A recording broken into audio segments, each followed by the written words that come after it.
Maraming salamat. Cheers, guys. Cheers! Thank you so much po. And meaningful 2024 and beyond. Cheers, everyone. Maraming salamat. Cheers, guys. Cheers! Thank you so much po. Welcome back, mga kaaldab. Ito na naman po ang inyong lingkod, si Mr. Destiny. At magbibigay po tayo ng pinakamainit na update po ngayon sa social media. Ito po yung pinaka-latest post ni Alden sa Instagram. Na mapapaisip po kayo dahil nung isang araw pa nga ito kinuha. Pero bakit ngayon lang po ito ipinost ni Alden Richards? Sabi ko nga po sa inyo, ano nga po ba yung pagkakaiba nila ni Maine Paul Carson? Ano nga po ba ang pagkakaiba ng dalawa pagdating sa mga pagpo-post sa social media?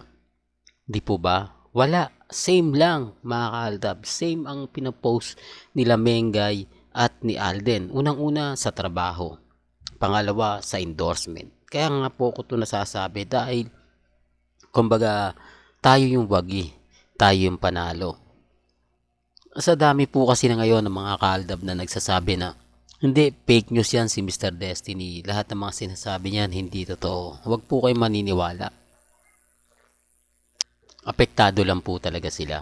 Hindi lang talaga nila gusto yung mga nababasa nila, napapanood nila, napapakinggan nila. Di po ba? Sila po talaga yung bitter. Sila po talaga yung nagsasabi na ko, move on ka na Mr. Destiny. Tapos na yung boxing, talo na kayo. Wala naman pong problema. Hindi naman po ako namimilit. Wala naman pong pilitan sa mga sinasabi ko at pinapaliwanag. Depende na lang yan sa mga komento po nila. Ngayon tapos na ang sarswela. Ngayon tapos na yung mga edited picture. Aba, masaya na tayo. Sabi ko nga po sa inyo, dito po sa channel ni Mr. Destiny, marami nagtatanong. Marami ang kumbaga nagsasabi na etc. etc. Ang pinakamaganda lang naman po at lagi ko naman pong sinasabi sa inyo, may mga bagay-bagay po na kampante lang po tayo, matatag lang po tayo. Di po ba? Sasabihin nila ako, Mr. Destiny, move on ka na. Tapos na yung boxing, talo na kayo, tanggapin nyo na yung katotohanan. Ngayon baliktad yung sitwasyon. Hindi sila gaano makaporma. Bakit? Dahil nga po wala ng mga edited picture, edited video. Sa isang social media post, marami na pong nagko-komento. Kung titignan nyo naman po ng live ng 8 Bulaga, wala na rin po gaano. Karamihan na mga main fanatics.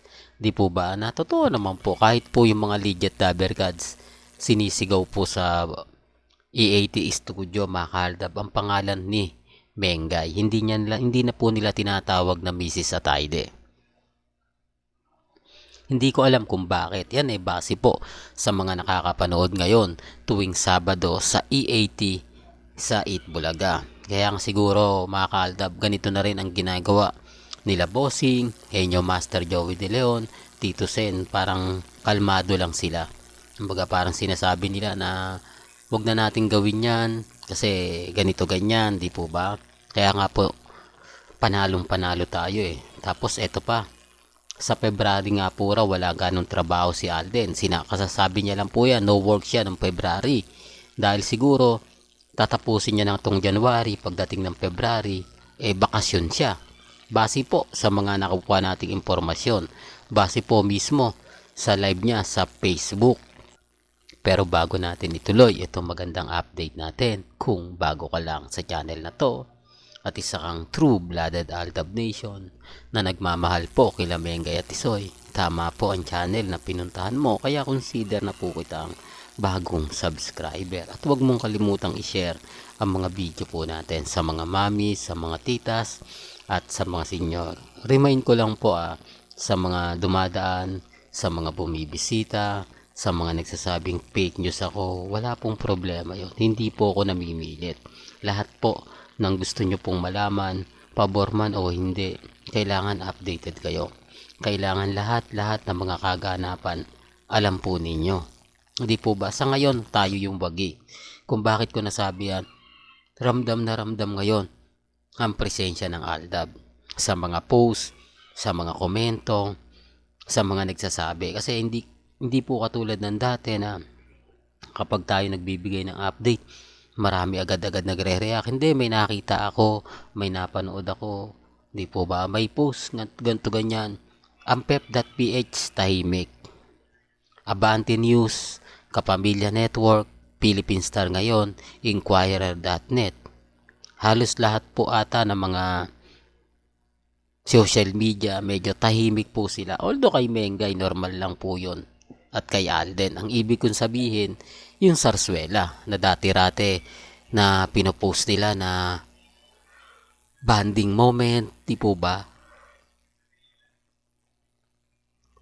Ngayon wala na. Yung post nila na binabati nila si Congressman Arjo sa pagkapanalo nga po bilang best actor sa Katleya. Marami akong nakitang post sa website. Pero ang kagandahan naman po noon, hindi nag-post si Congressman Arjo. Di po ba? Ngayon nga sila. Sabi ko nga kahit anong gawin nilang pagpupromote, kung ayaw naman po ng tao, wala silang magagawa.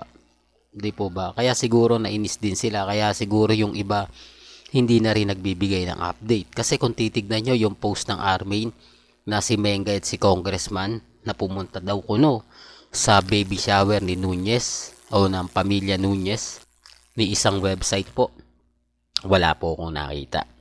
Wala po akong napanood. Wala po akong nabasa. Patunay lang po yun na siguro mga kaaldab nararamdaman na nila na talagang tapos na ang Sarsuela. Siguro nararamdaman nila, bakit pa natin ipopost yan? Bakit pa po natin ipapakita yan kung yung mismong tao na nanalo, walang ginagawa? Di po ba? Tama naman po yung sinasabi ko Kaya lang syempre, hindi nila gusto. Dahil nga po si Mr. Destiny ang nagbibigay ng balita.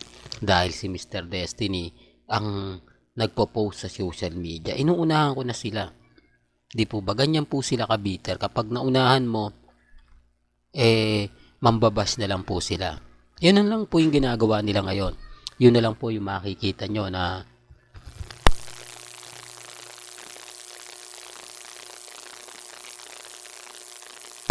mababasa po ninyo. Sabi ko nga po sa inyo, kung titingin po kayo, di po ba, para puro pang-iinis, pang-aasar, pang-aalipusta, yung mga comment na mababasa nyo, yan ang galawang desperado. Para lang masabi ng ganito, para lang masabi ng ganon. Po ba? Pero gaya ng sinabi ko, wala pong pilitan. May kanya-kanya tayong pananaw at opinyon.